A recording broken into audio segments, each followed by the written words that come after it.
আব্বা মা মরে গেলে কি তুমি আরেকটা বিয়ে করবে না? না না বেটা, কি কইছ সব? তোর মা মরে গেলে আমি জীবনেও আর বিয়ে করবো লয়। ও তার মানে তুমি ঘুরে বেড়াবে আর মেয়ে মানুষের পিছন লাগবে।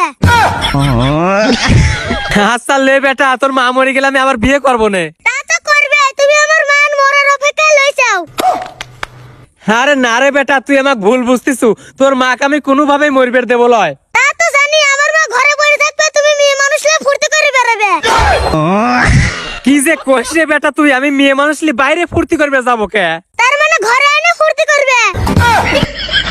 আরে মুসিবতে পড়লাম তুই ছাও লেখলি, আমি ঘরে আইনে ফুর্তি করবে যাবো কি জন্যে? তাহলে ওই মেয়ের ঘরে যা ফুর্তি করবে।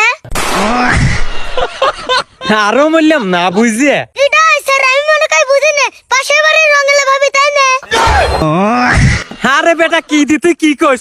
ও তো আমার বয়সে মেলা বড়। ও তার মানে তোমার বয়সও জানা হয়ে গেছে। আরে আমি করতেন বয়স জানবে চাইছি রে, ও তো নিজে এসে আমাকে ওর বয়স কইছে। কবে কইছে? তুমি মনে করি এই স্যারের বাড়িতে গেছিলে তাই না? আরে না, উগারে বাড়ি ওয়াইফাই পাচ্ছিল লয়, আর ভাই তো থাকে বিদেশ, এই জন্য একটু ডাকছিল। ও রঙেলার স্বামী থেকে বিদেশে, এই জন্য তুমি রঙেলা কাজ যাও তাই না? স্যার তোর হ্যান্ড বাপ কোনে কার, আজকে আমি আক্কা তোমাকে ডিভোর্সের ব্যবস্থা করতেছি।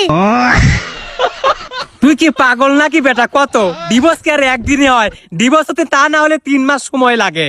সে খবরও তোমার লা হয়ে গেছে, তাহলে তুমি বাদ লাগলা কি? তুই এনতেন যা তো বেটা, যা, এত পেশাল পারিস না। আমি এখন হ্যান্ড থেকে চলে যাই, আর তুমি রঙেলা ভাবির সাথে টুমটুম কেনাও করবে না? বেটা তোর যাওয়া লাগবে না, আমি চলে যাচ্ছি। তোর এই প্রশ্ন করার অশান্তি আমার আর ভাল লাগতেছে না। তা তো যাবে, রঙেলা ভাবির সাথে একটা টাইম দেওয়া হইছে। বেটা কি করলি তুই? আমাকে একটু বিশ্বাস করবো কত দেই? তোমাকে আমি বিশ্বাস করবো কিভাবে? তুমি তো সাদের মান নাম্বার ছেলে।